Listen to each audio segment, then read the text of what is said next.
नमस्ते धरती तुझे नमन, शुक्रिया वायु तेरा, धन्यवाद गगन, कोश कोश का अभिनंदन, श्वास श्वास में हो चंदन। विश्व एक परिवार ने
का पथ दर्शन, अंतर मन का नव सर्जन।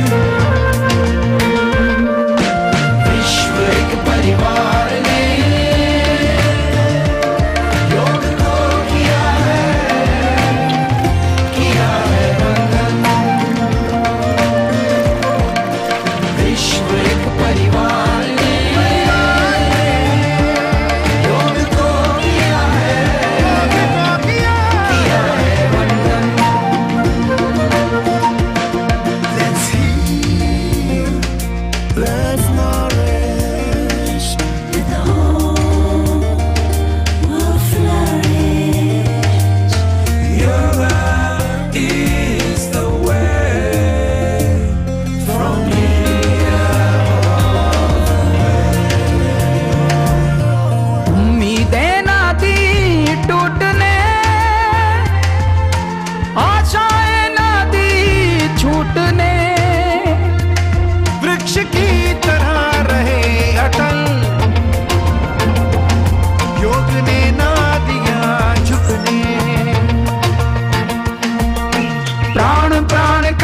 बंधन, जीव जीव में स्पंदन।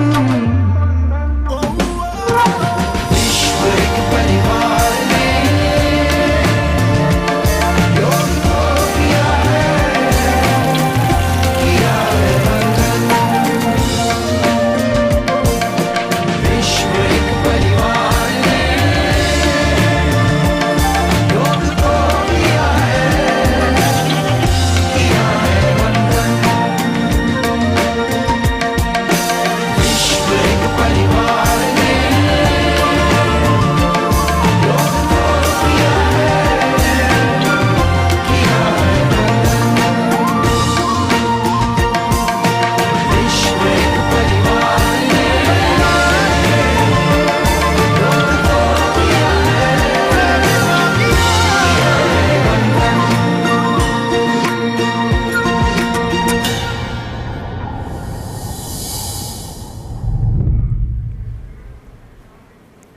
विश्व एक परिवार है और फिर चाहे योग हो या गीत संगीत, ये विश्व को जोड़ता है। उल्लेखनीय है कि 21 जून अंतर्राष्ट्रीय योग दिवस तो है ही, साथ ही अंतर्राष्ट्रीय संगीत दिवस भी है। बिल्कुल सही आपने कहा। और अभी जो विश्व एक परिवार है बात कही गई, हमारे तो परंपरा में हमेशा से कहा गया वसुदेव कुटुंबकम, यानी पूरे विश्व को हम अपना परिवार मानते हैं।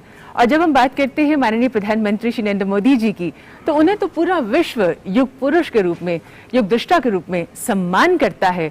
उनको सुनने के लिए सदा सदा सब लोग उत्सुक रहते हैं। हमारा सौभाग्य है कि माननीय प्रधानमंत्री जी इस समय हमारे साथ हैं। हम उनसे निवेदन करेंगे संबोधन के लिए। नमस्कार। आप सभी को 7वें अंतर्राष्ट्रीय योग दिवस की बहुत बहुत शुभकामनाएं। आज जब पूरा विश्व कोरोना महामारी का मुकाबला कर रहा है तो योग उम्मीद की एक किरण भी बना हुआ है। 2 वर्ष से दुनिया भर के देशों में और भारत में भले ही बड़ा सार्वजनिक कार्यक्रम आयोजित नहीं हुआ हो, लेकिन योग दिवस के प्रति उत्साह जरा भी कम नहीं हुआ है। कोरोना के बावजूद इस बार की योग दिवस की थीम योगा फॉर वेलनेस ने करोड़ों लोगों में योग के प्रति उत्साह को और भी बढ़ाया है। मैं आज योग दिवस पर यह कामना करता हूं कि हर देश, हर समाज और हर व्यक्ति स्वस्थ हो। सब एक साथ मिलकर एक दूसरे की ताकत बने। साथियों, हमारे ऋषियों मुनियों ने योग के लिए समत्वम योग उच्यते ये परिभाषा दी थी। उन्होंने सुख दुख में समान रहने, संयम को एक तरह से योग का पैरामीटर बनाया था। आज इस वैश्विक त्रासदी में योग ने इसे साबित करके दिखाया है। कोरोना के इन 1.5 वर्षों में भारत समेत कितने ही देशों ने बड़े संकट का सामना किया है। साथियों, दुनिया के अधिकांश देशों के लिए योग दिवस को उनका सदियों पुराना सांस्कृतिक पर्व नहीं है। इस मुश्किल समय में, इतनी परेशानी में लोग इसे आसानी से भूल सकते थे, इसकी उपेक्षा कर सकते थे, लेकिन इसके विपरीत लोगों में योग का उत्साह और बढ़ा है, योग से प्रेम बढ़ा है। पिछले 1.5 सालों में दुनिया के कोने कोने में लाखों नए योग साधक बने हैं। योग का जो पहला पर्याय संयम और अनुशासन को कहा गया है, सब उसे अपने जीवन में उतारने का प्रयास भी कर रहे हैं। साथियों, जब कोरोना के अदृश्य वायरस से और इस अदृश्य वायरस ने दुनिया में जब दस्तक दी थी, तब कोई भी देश साधनों से, सामर्थ्य से और मानसिक अवस्था से इसके लिए तैयार नहीं था। हम सभी ने देखा है कि ऐसे कठिन समय में योग आत्मबल का एक बड़ा माध्यम बना। योग ने लोगों में ये भरोसा बढ़ाया कि हम इस बीमारी से लड़ सकते हैं।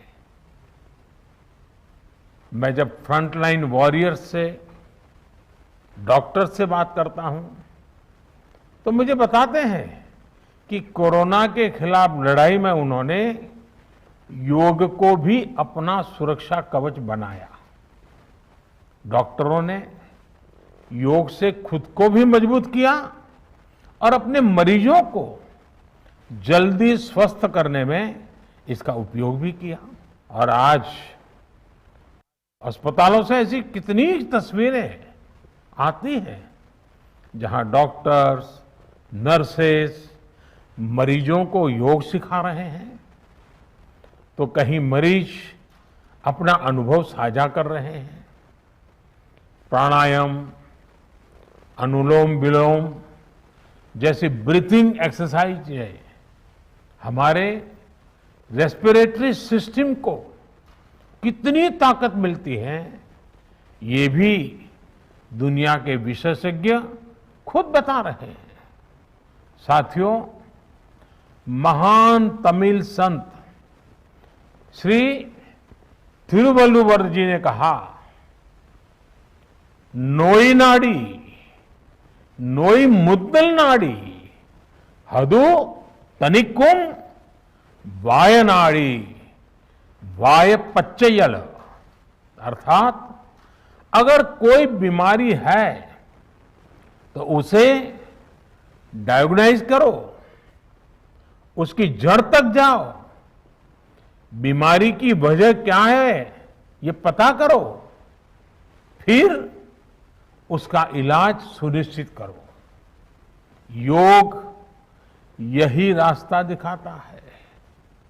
आज मेडिकल साइंस भी उपचार के साथ साथ हीलिंग पर भी उतना ही बल देता है और योग हीलिंग प्रोसेस में उपकारक है। मुझे संतोष है कि आज योग के इस पहलू पर दुनिया भर में के विशेषज्ञ अनेक प्रकार के साइंटिफिक रिसर्च भी कर रहे हैं, उस पर काम कर रहे हैं।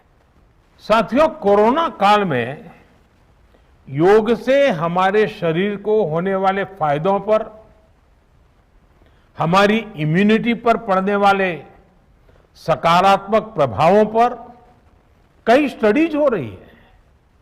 आजकल हम देखते हैं कई स्कूलों में ऑनलाइन क्लासेस की शुरुआत में 10-15 मिनट बच्चों को योग प्राणायाम कराया जा रहा है। ये कोरोना से मुकाबले के लिए भी बच्चों की शारीरिक रूप में तैयारी कर रहा है। साथियों, भारत के ऋषियों ने हमें सिखाया है, व्यायामात लभते स्वास्थ्यम, दीर्घ आयुषम बलम सुखम, आरोग्यम परमम भाग्यम, स्वास्थ्यम सर्वार्थ साधनम।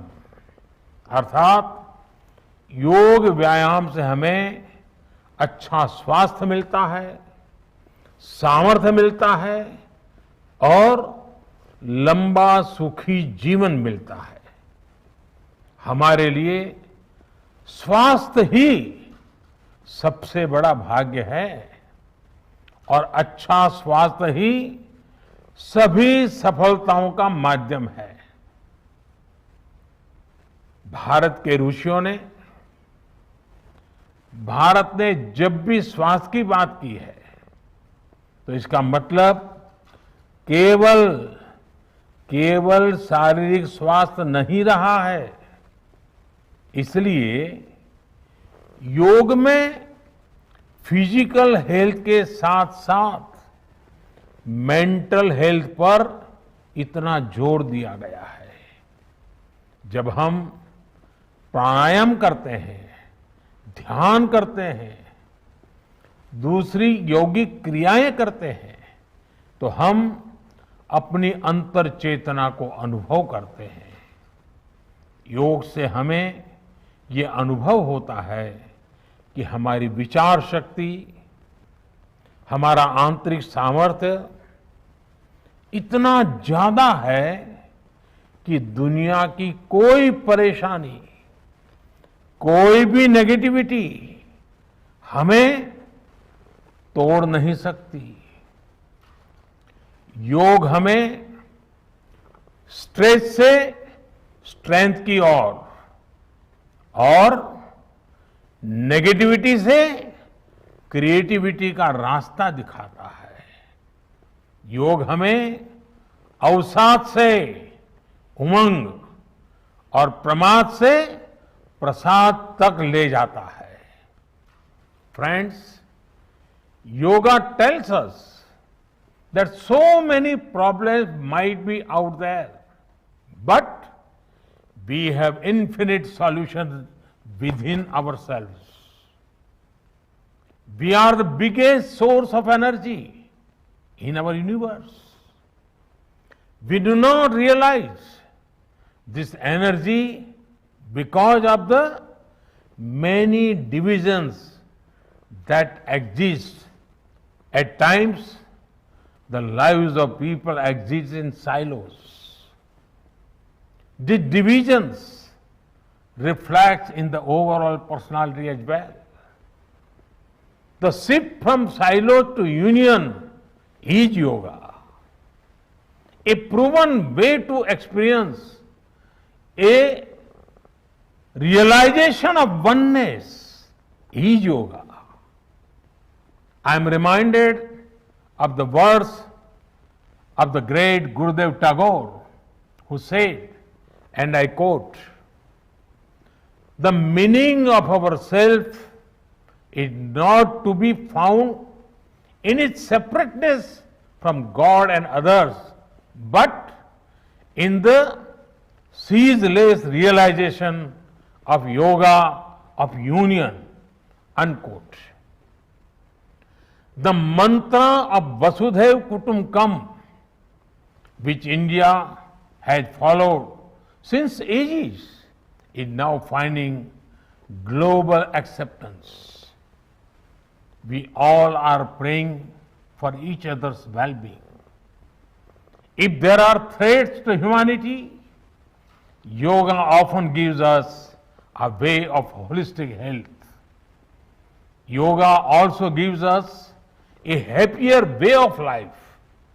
I'm sure yoga will continue playing its preventive as well as positive role in healthcare of masses. साथियों, जब भारत ने यूनाइटेड नेशंस में अंतर्राष्ट्रीय योग दिवस का प्रस्ताव रखा था, तो उसके पीछे यही भावना थी कि योग विज्ञान पूरे विश्व के लिए सुलभ हो। आज इस दिशा में भारत ने यूनाइटेड नेशंस WHO के साथ मिलकर एक और महत्वपूर्ण कदम उठाया है। अब विश्व को एम योगा ऐप की शक्ति मिलने जा रही है। इस ऐप में कॉमन योगा प्रोटोकॉल के आधार पर योग प्रशिक्षण के कई वीडियोस दुनिया की अलग अलग भाषाओं में उपलब्ध होंगे। ये आधुनिक टेक्नोलॉजी और प्राचीन विज्ञान के फ्यूजन का भी एक बेहतरीन उदाहरण है। मुझे पूरा विश्वास है एम योगा ऐप योग का विस्तार दुनिया भर में करने और वन वर्ल्ड वन हेल्थ के प्रयासों को सफल बनाने में बड़ी भूमिका निभाएगा। साथियों, गीता में कहा गया है, तम विद्या दुख संयोग वियोगम योग संगीतम, अर्थात दुखों से वियोग को, मुक्ति को ही योग कहते हैं। सबको साथ लेकर चलने वाली मानवता की ये योग यात्रा हमें ऐसे ही अनवरत आगे बढ़ानी है। चाहे कोई भी स्थान हो, कोई भी परिस्थिति हो, कोई भी आयु हो, हर एक के लिए योग के पास कोई न कोई समाधान जरूर है। आज विश्व में योग के प्रति जिज्ञासा रखने वालों की संख्या बहुत बढ़ रही है। देश विदेश में योग प्रतिष्ठानों की संख्या में भी वृद्धि हो रही है।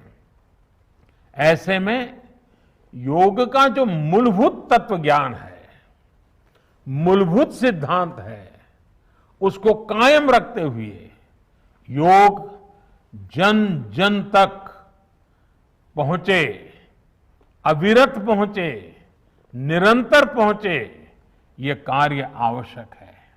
और ये कार्य योग से जुड़े लोगों को, योग के आचार्यों को, योग के प्रचारकों को साथ मिलकर करना चाहिए।